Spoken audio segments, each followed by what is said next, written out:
La devise républicaine, Michel Onfray, liberté, égalité, fraternité, est-ce qu'elle est toujours opérante, entre guillemets, en France? Elle est révolutionnaire, elle est proprement révolutionnaire. C'est d'ailleurs l'éditorial du prochain numéro de Front Populaire, mon éditorial. C'est-à-dire, on nous a beaucoup sali, on a dit qu'on était fascistes, d'extrême droite, etc., etc. J'ai dit, nous sommes vraiment républicains et nous avons deux obsessions, la Déclaration des droits de l'homme et la devise de la République française. Et à quoi j'ajoute, après liberté, égalité, fraternité, laïcité et féminisme. Ce sont vraiment nos propositions. Simplement, tel que c'est pensé, si vous avez la liberté sans l'égalité, ça donne la droite. On fait ce qu'on veut, quand on veut, comme on veut, et puis après tout, s'il y a des pauvres, tant pis. Si vous avez l'égalité sans la liberté, c'est la même chose. On estime qu'il y a une égalité devant le droit, et puis après, si de temps en temps les libertés en prennent un coup, c'est pas très grave. Il faut articuler liberté, égalité et fraternité. Je pense qu'on est dans une société où la droite est très libérale, où la gauche est très égalitaire, et où en même temps, il n'y a pas de fraternité. Donc nous souhaiterions qu'il y ait la liberté, l'égalité et la fraternité, et puis j'ai ajouté féminisme et laïcité. Alors, on parle de la République à un moment particulier. L'Élysée, par exemple, estime qu'elle est fragilisée. Et vous? Est-ce qu'elle est fragilisée, la République? C'est pas qu'elle est par des tentations séparatistes, communautaristes. Elle est piétinée, elle est maltraitée, elle est insultée. Je vous rappelle que quand Jean-Pierre Chevènement défendait la République, il était présenté comme un maurassien, comme un pétiniste, comme un fasciste, comme un homme d'extrême droite. La République a mauvaise presse depuis des années. Depuis 83, depuis le virage libéral de Mitterrand, la République, ça gêne les gens qui veulent faire des affaires. Si vous dites La République, ça gêne les gens qui veulent faire des affaires, c'est-à-dire? Oui, parce que quand vous avez l'argent, les bénéfices et les profits comme horizon indépassable, vous vous moquez bien de l'égalité, de la fraternité et de la liberté. Vous avez C'est le néolibéralisme, le libéralisme qui joue à rebours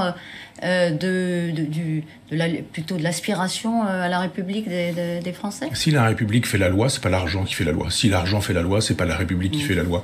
Et quand Mitterrand en 83 se rallie au libéralisme et que Bernard Tapie devient une idole de la gauche, à ce moment-là, la République ne pèse plus grand-chose. Mais aujourd'hui, si on reprend, parce que vous nous dites que ceux qui pensent aujourd'hui la République la pensent mal et n'arrivent pas à combiner toutes les exigences, la liberté, elle est garantie en France. L'égalité, elle progresse si on prend un peu de recul, si on élargit la focale. Elle progresse, par exemple, pour les femmes, elle progresse quand même. Pas assez, mais on peut pas dire que ça régresse. La fraternité, alors on va vous dire qu'elle a été mise en œuvre pendant la crise. Il y a eu un plan, par exemple, de chômage partiel qui a assuré un niveau de revenu minimum pour les Français. Donc... Moi, je suis pas sûr que la liberté soit garantie. Elle n'est pas garantie pour tout le monde. La liberté d'informer, par exemple, n'existe pas quand la plupart des journaux sont entre les mains de milliardaires qui font passer leur idéologie, qui font de la propagande. La liberté, c'est pas seulement la possibilité théorique de dire vous pouvez vous exprimer. On sait très bien que ça ne suffit pas. Vous avez des journaux qui vous interdisent de penser. Vous avez des journaux qui salissent votre pensée si votre pensée est libre. Ce sont des journaux d'opinion. Il y a toujours eu, à travers les siècles. Elle était bien pire avant. Mais non, ce ne sont pas des journaux d'opinion. C'est-à-dire que de Libération au Monde en passant par l'Humanité, vous allez dire effectivement, voilà 3 façons différentes de penser. Globalement, ils finissent tous par nous dire qu'au 2e tour des présidentielles, il faut voter pour le candidat de l'Europe maastrichtienne. Donc vous avez effectivement une liberté de la presse qui est purement formelle.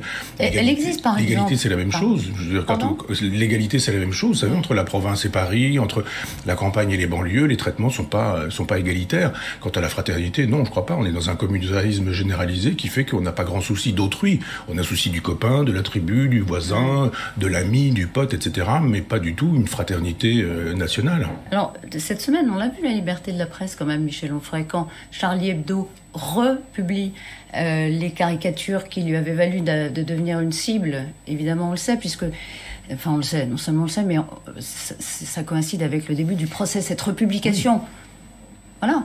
Elle est là, la liberté d'expression. Elle est là, la liberté de la presse. Elle est aussi dans la possibilité de faire de l'ironie dans une fiction de valeurs actuelles, mais vous avez vu comment ça fonctionne. Moi, j'ai fait l'objet aussi de... Qu'est-ce que vous en pensez de cette fiction ? Je pense que c'est une fiction et qu'on a le droit à la fiction. Moi, je défends la liberté de la presse, mais pas seulement de la presse de gauche. Il y a une possibilité pour la presse de dire ce qu'elle veut, sauf que de temps en temps, vous voyez bien qu'il y a des choses qu'on ne peut pas faire, qu'on ne peut pas dire. Il y a une série... Il n'y a pas de relent de racisme et dans le texte que vous avez lu, j'imagine, et dans l'iconographie de Daniel Obono? Mais moi, quand je publie, enfin quand avec Stéphane Simon on publie Front Populaire, j'ai 4 pages dans Charlie Hebdo pour dire que je suis un fasciste, que je suis un type d'extrême droite, même chose. Liberté de critique. Oui, mais moi j'ai pas porté plainte et j'ai pas eu un tweet du président de la République. Le Premier ministre ne m'a pas dit c'est pas normal que BHL dans Le Point vous traite de Doriot, vous assimile à Doriot. C'est-à-dire moi par exemple. C'est pas un journal satirique, pardon, cher. Non, mais je veux dire Valeurs Actuelles, pardon. Non, mais vous avez le droit à la fiction. C'est une fiction. Moi, je vous rappelle que ce texte est une fiction. Donc, on ne sait plus aujourd'hui faire la part de la fiction, de l'humour, de l'ironie. On n'est plus au pays de Voltaire. On n'est plus au pays de Voltaire, c'est plus possible, ni au pays de Rabelais. Il y a des choses qu'on ne peut plus dire aujourd'hui parce qu'effectivement, immédiatement, vous êtes dans l'idéologie. On a le droit de critiquer, on a le droit de railler, et pas seulement dans les endroits dont on a le droit de représenter une élue de la République avec ce dessin où on la voit ravalée au rang d'esclave, avec des fers autour du cou. Moi, je suis en train d'écrire un livre qui suppose que non, mais on a le droit. Mais je vous réponds. On a le droit. Je vous réponds. Rokhaya Diallo, par exemple, tous ces gens qui nous disent qu'ils ne sont que des descendants d'esclaves. Ils ne sont que des descendants d'esclaves. Le problème, c'est pas de savoir ce qu'ils ont fait, ce qu'ils ont dit, c'est que ils sont des victimes du simple fait qu'ils sont des descendants d'esclaves. Et vous, parce que vous êtes blanche, vous êtes une coupable parce que vous êtes descendant des colonialistes. Tous ces gens dont c'est la théorie de dire qu'ils ne sont que des esclaves, que des fils d'esclaves, que des descendants d'esclaves, veulent bien le dire eux, mais ne veulent pas que d'autres le disent. Ils n'ont que ce qu'ils méritent. Non, j'ai pas dit ça.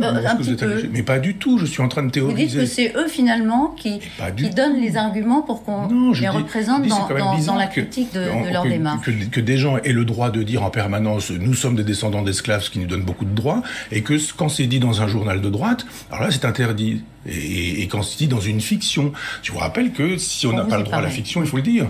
L'idée que Madame Bovary, par exemple, se soit retrouvée un jour au tribunal, suppose qu'on n'ait pas pensé quel était le statut de la fiction. Aujourd'hui, c'est généralisé. Madame Bovary. Ah oui, non, vous n'avez pas lu Madame Bovary, si, non, mais Madame Bovary, Madame Obono, j'ai un peu de mal à faire. Non, ça s'appelle la fiction. Est-ce qu'on peut penser la question de la fiction? Est-ce qu'on peut penser la question de la fiction? Je veux dire, quand moi on dit que je suis Doriot, par exemple, c'est pas une fiction, hein. Et je porte pas plainte. Moi, je suis pas une pleureuse en disant c'est inadmissible, je porte plainte.